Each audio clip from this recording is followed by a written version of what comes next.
আসসালামু আলাইকুম। আশা করি আপনারা সবাই ভালো আছেন, নিরাপদে আছেন। আপনাদের দোয়ায় আল্লাহর রহমতে আমি অনেক অনেক ভালো আছি। আজকে মজাদার নাসিলা বা নিউট্রেলা তৈরি করে দেখাবো। বাজার থেকে অনেক দামে আমরা এটা কিনে থাকি। এটা অল্প উপকরণ দিয়ে ঘরেই খুব সহজে অল্প সময়ের মধ্যে কিভাবে স্বাস্থ্যকরভাবে তৈরি করা যায় সেটাই আজকে ভিডিওতে থাকবে। আশা করছি আপনারা সম্পূর্ণ ভিডিওটি দেখবেন। অনেক সময় দেখা যায় বাচ্চারা সকালে ব্রেকফাস্ট খেতে চায় না। এরকম যদি একটা মজাদার নাসিলা বা নিউট্রেলা ঘরেই তৈরি করে দিতে পারেন, বাচ্চারা খুব মজা করে খাবে, আপনাদের কোনো বিরক্ত করবে না। তাহলে আপনারা সম্পূর্ণ ভিডিওটি দেখতে থাকুন। বাদাম 1 কাপ নিয়েছি, এটাকে আমি শুকনো কলায় ভেজে নেব। বাদামগুলো ভেজে নিচ্ছি।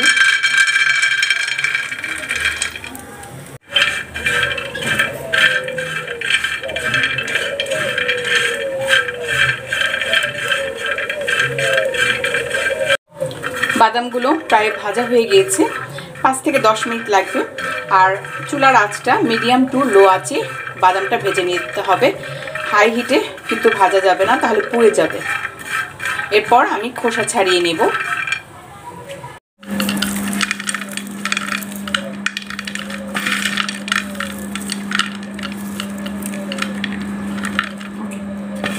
বাদামগুলো খোসা ছাড়িয়ে নিয়েছি, এখন ব্লেন্ডার করে নিচ্ছি।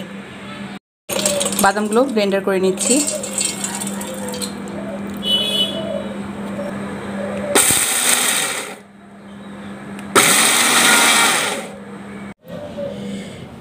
এখন আমি এই যে বাদামটাকে আমি পুরো পেস্ট করে নিয়েছি। এর সাথে আমি গুঁড়া চিনি দিচ্ছি 2 টেবিল চামচের মতো। তেল এখানে 2 টেবিল চামচ রয়েছে। এখানে বাটারও দেওয়া যেত, কিন্তু বাটার দিলে দেখা যায় ঠান্ডা হওয়ার পর ফ্রিজে রাখলে বেশি শক্ত হয়ে যায়, এর জন্য সাদা তেলই দিয়েছি। দিচ্ছি 1 টেবিল চামচ কোকো পাউডার।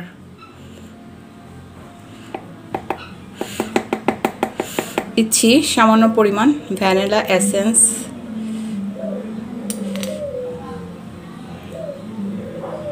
ওকে, আর লবণ দিচ্ছি সামান্য পরিমাণ, ব্যালেন্স আসবে টেস্টটা।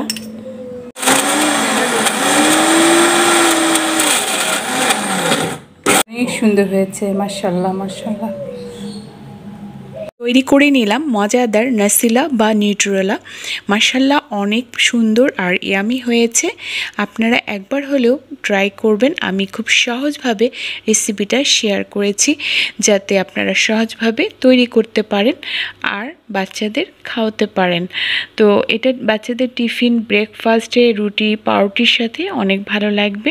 সংরক্ষণ করার বলি, 1 বছর পর্যন্ত ডিপ ফ্রিজে রাখলে সংরক্ষণ করা যাবে। আর নর্মাল ফ্রিজে 15 থেকে 20 দিন পর্যন্ত রাখা যাবে। যেহেতু আমি কোনো প্রিজারভেটিভ ইউজ করিনি, সেজন্য 15 থেকে 20 দিন পর্যন্ত নর্মাল ফ্রিজে রেখে খেতে পারবেন। আজ এই পর্যন্তই। আপনারা সবাই ভালো থাকেন, নিরাপদে থাকেন। আমার ফ্যামিলির জন্য দোয়া করবেন। আল্লাহ হাফিজ।